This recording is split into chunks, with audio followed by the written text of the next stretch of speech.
Bali-balitang hiwalayang Sian Lim at Kim Chu, tara pag-usapan natin. Dahil just recently, nag-viral nga po itong post ni Sian Lim sa kanyang Instagram na medyo nawirduhan ako. Pero ayan, nag-viral nga ang video na pinost ni Sian Lim kasama ang isang babae. Ayan yung mga screenshot sa video, mamaya ipi-play natin. Kasama ang isang babaeng wooden puppet sa background, maririnig ang kantang Lover ni Taylor Swift na may nakakaantig na lyrics. So ano kaya ang ibig sabihin nun? Kayo ba ano sa tingin ninyo? Medyo nawirduhan talaga ako sa post ni Sian Lim na yun. Nakakaloka ka naman, busy yan. So ito nga no. So maraming netizen ang nagsasabi na mas bagay naman daw si Paulo at si Kim Chu. Bagong love team ba to?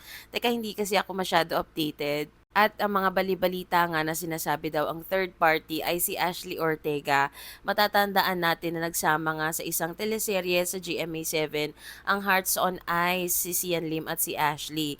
Pero sa isang interview, sinagot naman ni Ashley na hindi nga daw siya mga agaw at hindi niya daw ito gagawin. Nako! Nung una matatandaan nyo na kinakantsawan nga ni Meme Vice Ganda yan si Kim Chu sa It's Showtime na kamusta na nga daw ang kanyang relasyon at tila ito'y parang hindi niya mabanggit ang pangalan ni Sian. Naku! Pero ako naman medyo nagtataka lang ako kasi 'di ba parang dapat naman hindi tanongin ni Meme Vice yung mga ganong klaseng tanong kung alam niyang may pinagdadaanan talaga ang kanyang kaibigan or barkada na si Kim Chu. So, medyo nagtataka ako sa ano na yun, pangyayari na yun. Bakit parang pabiro or gusto talaga ni Meme Vice na magsalita si Kim Chu about sa kanyang love life. So, medyo nawiwirdohan ako sa ano na yun, eksena na yun. So guys, eto nga yung video ni Sian Lim sa kanyang Instagram na ayan, kasamang isang puppet. Kami bago ba siyang teleserye or gagawin kasama ang puppet na yan?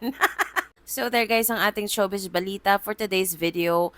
And sabi nga ni Kim Chu sa recent interview niya na hayaan na lang daw nga silang dalawa muna sa ngayon. Nakakaloka din kasi ang daming celebrity breakup ngayon, nakakalurky.